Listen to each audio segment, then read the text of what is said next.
The last part of your market research is analyzing the advertising strategy for the brand that you're going to be working on.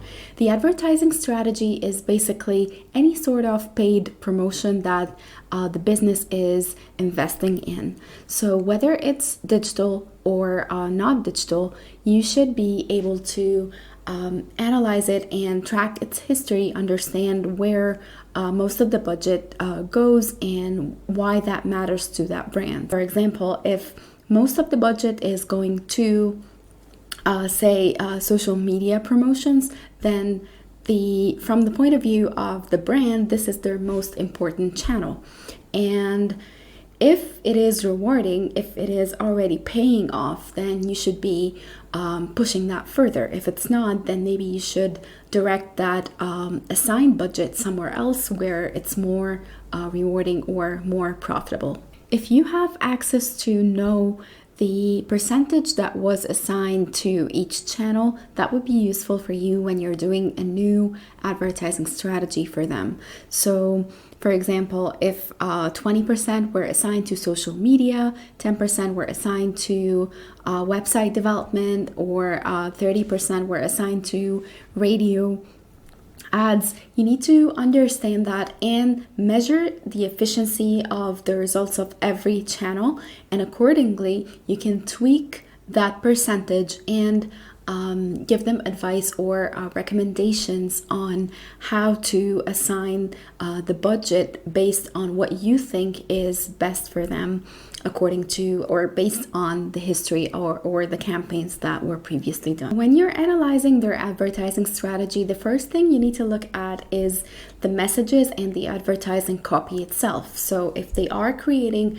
posts or videos or even TV commercials, radio ads, any sort of content or ad copy, you need to analyze it, understand the message, the tone of voice, and everything related to it. You should also know the budgets that were assigned to these copies to be created, who created them, and what was the purpose of that campaign. You need to understand some context to be able to analyze their copy or their creative strategy. When you're analyzing the copy, you need to also analyze whether or not these copies were in line with the brand's identity or the brand's persona.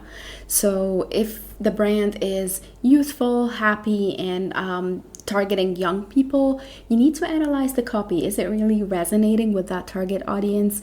Do you have any comments on it? If you're working with a client, it's good to give them constructive feedback.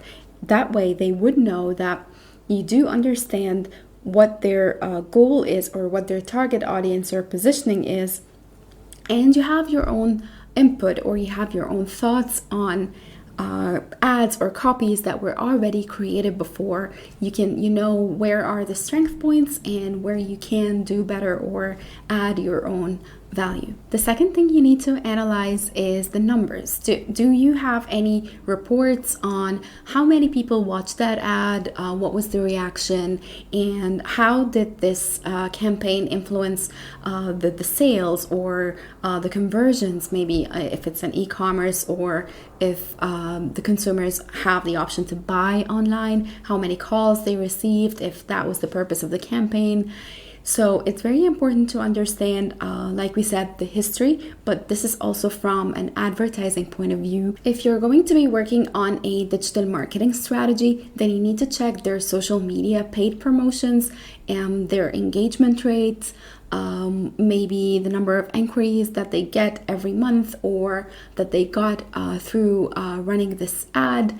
You need to also check the overall feedback on social media. Other than social media, you need to also check Google AdWords. Are they running any maybe display ads or paid search engine results? These are also part of your advertising strategy that you need to understand, and you need to get the full picture of what the company prioritizes. Do they prioritize social media? Do they prioritize maybe another platform like YouTube, maybe Google, whatever it is that they prioritize? It's very important that you consider that when you're doing their digital marketing strategy. Another thing you need to check when you're analyzing the advertising strategy is the objectives. What were the objectives of creating that campaign? Because many brands fall again into the trap of creating ads without really having a clear idea of what they want from that ad. Do they want maybe some brand awareness? Are they looking for specific engagement? Do they just want a viral maybe a viral campaign or a campaign that goes viral? What was the purpose of that? And especially on social media, because most social media platforms ask for an objective. For example, Facebook would ask you if you're looking for engagement, you're looking for messages, you're looking for reach or views. So by understanding what the objectives were for those campaigns, you understand the mentality of the client that you're working on, or the brand that you're going to be assigned. Thank you very much for watching this video, and if you have any questions about the advertising strategy or how to budget for a digital marketing strategy, maybe even market research, please don't hesitate to send those questions to us and we'll be happy to help you.